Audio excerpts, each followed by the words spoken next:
దైవ మర్మములు. సహోదరుడు భక్తి సింగ్ గారి అనుభవంలో దేవుడు ఆయనకు బయలుపరిచిన దైవ మర్మములు. డిసెంబర్ 28.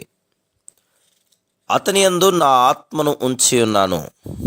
యెషయా గ్రంథం 42:1. యేసుక్రీస్తు ప్రభు యొక్క పరిచర్యలో పరిశుద్ధాత్మ ఏ విధంగా పనిచేసినో చూచుదాము.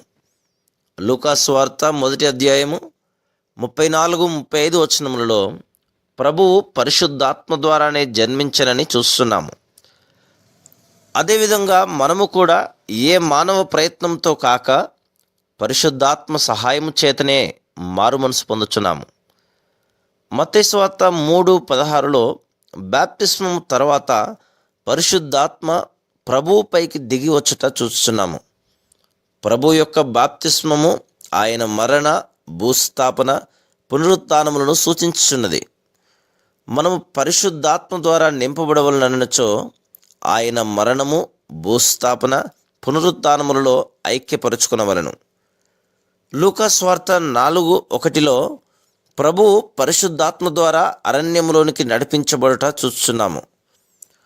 ప్రభువు శోధింపబడక మునుపు పరిశుద్ధాత్మ ఆయనను సిద్ధపరచను. మనలను కూడా అదేవిధంగా శ్రమలను ఎదుర్కొనుటకై ప్రభు ఆత్మ సిద్ధపరచును. యెషయా గ్రంథం 61:1లో ప్రభు అయిన యేసుక్రీస్తు పరిశుద్ధాత్మ ద్వారా అభిషేకించబడట చూస్తున్నాము.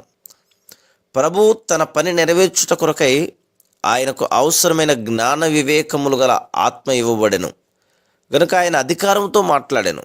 మత్తయి సువార్త 7:29.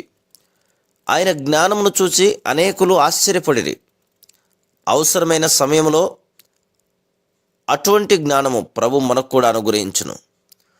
Praise the lord.